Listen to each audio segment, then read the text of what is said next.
أهلا بيكم من جديد في بين السطور. النهاردة هنلخص لك كتاب أغنى رجل في بابل لجورج كلاسون. لو كنت دايما بتسأل نفسك ليه الفلوس مش بتكفي، إزاي أبدأ أدخر حتى بمرتب صغير، هل في قواعد بسيطة للغني، يبقى كتاب أغنى رجل في بابل بداية الطريق ليه. الكتاب ده مش بيكلمك بلغة حادة ولا بيرمي عليك مصطلحات مالية معقدة، لا هو بيحكي لك حكم مالية مخلدة في صورة قصص في مدينة بابل القديمة، لكن بتنفعنا لحد النهاردة بنفس القوة. هتسمع في الكتاب ده وهتتعلم إزاي تبدأ حتى لو دخلك قليل جدا، ليه الادخار اهم من الدخل العالي، ازاي تستثمر بذكاء وتتفادى الغلطات اللي بتضيع سنين. الرسائل بسيطة لكنها فعالة، لو فهمتها وبدأت تطبقها فعلا هتلاقي نفسك ماشي في طريق الاستقلال المالي خطوة بخطوة. تعالى نشوف الكتاب ده بيقول ايه. الدرس الأول: قانون 10%. الفكرة بسيطة، من كل 10 جنيه تكسبها خلي جنيه لنفسك. يعني ببساطة ادخر 10% من أي دخل بيجيلك مهما كان قليل.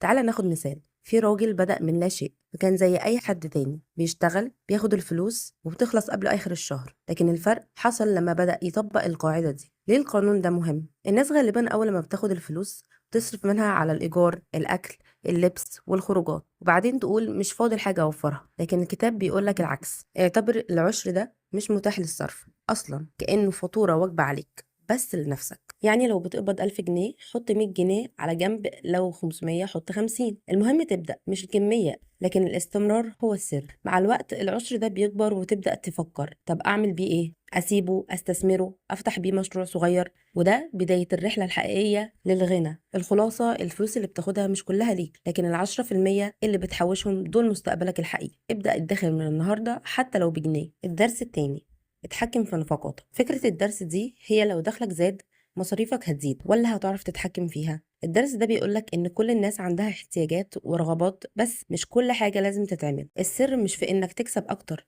السر انك تصرف اقل من اللي بتكسبه بحكمة. طب ازاي ابدأ اتحكم في مصاريفي؟ فرق بين الحاجة والرغبة. مثلا الاكل حاجة، طيب اكل من بره يوميا ده اسمه رغبة. اكتب كل مصاريفك، كل جنيه بتصرفه، حتى القهوة والمواصلات. لما تكتبهم هتشوف بعينك الفلوس اللي بتضيع فين. ابدأ تقلل الحاجات اللي مش ضرورية، مش لازم تمنعها تماما بس خففها. هتتفاجئ قد ايه ده هيفرق معاك في اخر الشهر. مثلا لو بتقبض 3000 جنيه، ما ينفعش تصرف ال 3000 جنيه وتقول هحوش لما اقبض اكتر. ابدأ دلوقتي حتى لو هتوفر 100 او 200 جنيه. تحكمك في مصاريفك هو اللي هيخلي الزيادة في دخلك تفرق فعلا. الخلاصة، الناس بتفكر ان الغني بيبدأ لما بيكسب اكتر، بس الحقيقة الغني بيبدأ لما بيبطل يصرف اكتر مما هو بيكسب. الدرس الثالث: اجعل مالك يتضاعف. ادخار الفلوس مهم، بس الاهم تخلي الفلوس تشتغل وتجيب فلوس. يعني ايه؟ يعني ما تسيبش فلوسك نايمة في درج او حساب بنكي ما بيجيبش حاجة. استثمرها، خليها تثمر وتولد فلوس اكتر، زي الشجرة اللي بتطرح. ابدأ صغير، بس لازم تبدأ حتى لو معاك 500 جنيه. شوف فين تقدر تبدأ تتعلم وتستثمر. اختار استثمار تفهمه. ابدأ بحاجة بسيطة، مشروع صغير، كتب مستعملة، بيع اونلاين، اتعلم مهارة تحقق دخل، اسأل اللي جرب قبلك. واحدة من اهم النصايح: استشر من لديه الخبرة لا من لديه الرأي فقط.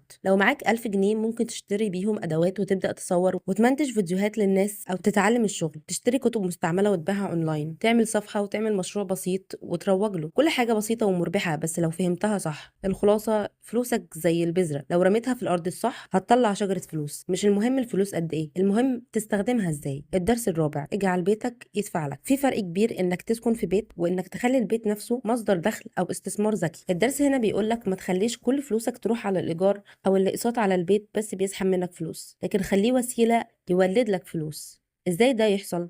لو البيت ملكك خليه ينتج، تقدر تأجر جزء منه، تقدر تفتحه كمشروع صغير. لو بتأجر خطط انك تملك، مش شرط دلوقتي بس حط خطة انك بدل ما تدفع كل شهر في الهوا تبدأ توفر وتشتري بيت بسيط في يوم من الايام وتخليه جزء من اصولك. فكر في البيت كأصل مش عبء. لو بيتك مش بيضيف لحياتك دخل أو قيمة فهو مجرد راحة مؤقتة مش استثمار حقيقي. ازاي ممكن أغير ده؟ مثلا واحد عنده أوضة فاضية في شقته قرر يعملها استوديو تسجيل ويمنتج فيه فيديوهات ليه ولأصحابه، ومن هنا بدأ يكسب. مش شرط تأجر، بس المهم تفكر هل بيتي ممكن يجيب لي فلوس. الخلاصة، مش شرط تعيش في قصر، لكن لو قدرت تخلي بيتك يخدم أهدافك، يساعدك تكبر شغلك أو يوفر عليك مصاريف، وقتها فعلا يكون جزء من نجاحك مش بس عنوانك. الدرس الخامس: الديون هي الأعداء. في ناس بتشوف القروض والدفع بالأجل حل سهل، بس الحقيقة ده واحد من أذكى الفخاخ اللي ممكن تقع فيها وانت مش واخد بالك. يعني ايه الديون عدو صامت؟ يعني بتسرق منك دخلك أول ما توصلك الفلوس، بتأجل أحلامك، بتخليك دايما تحس إنك متأخر عن غيرك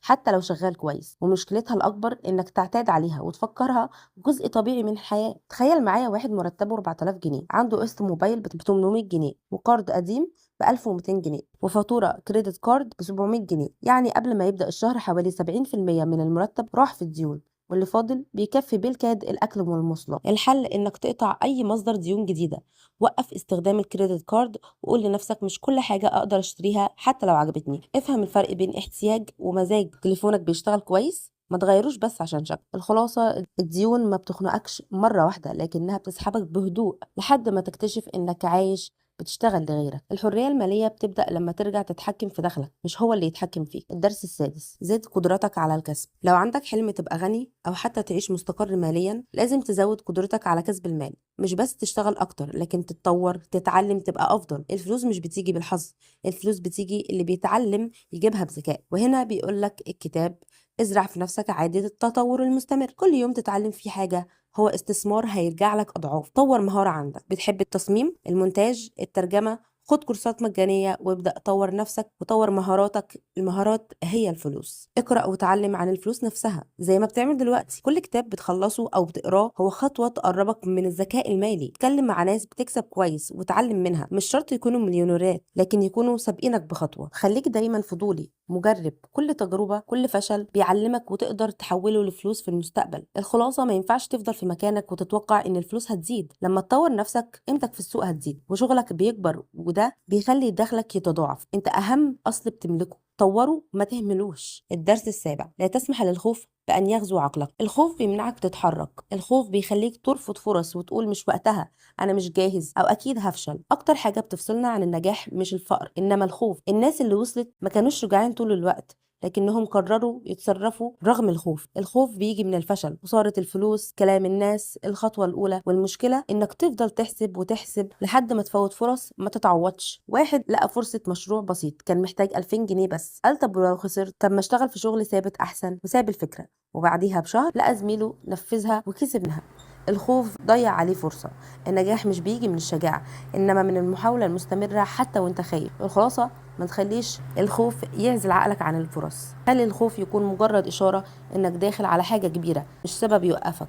وفي النهاية كتاب أغنى رجل في بابل مش بيقولك ابني ثروة في يوم وليلة، لكنه بيفكرك إن أي رحلة مالية بتبدأ بخطوة صغيرة ووعي أكبر. سواء كنت لسه بتتعلم أو بتدور على فرصة أو بتحاول تخرج من ديونك، الفكرة دايما إنك تكون أذكى في تصرفك مع الفلوس مش أغنى في لحظة. لأنك لما بتتعلم تحوش، تستثمر، تخطط، ساعتها بس مش هتملك الفلوس، هتملك راحة البال. خليك فاكر كل قرش وراه قرار، كل قرار بيقربك من حياة أحسن. ما تنسوش تحطوا لايك وسبسكرايب وتقولوا لنا عايزين نلخص إيه المرة الجاية.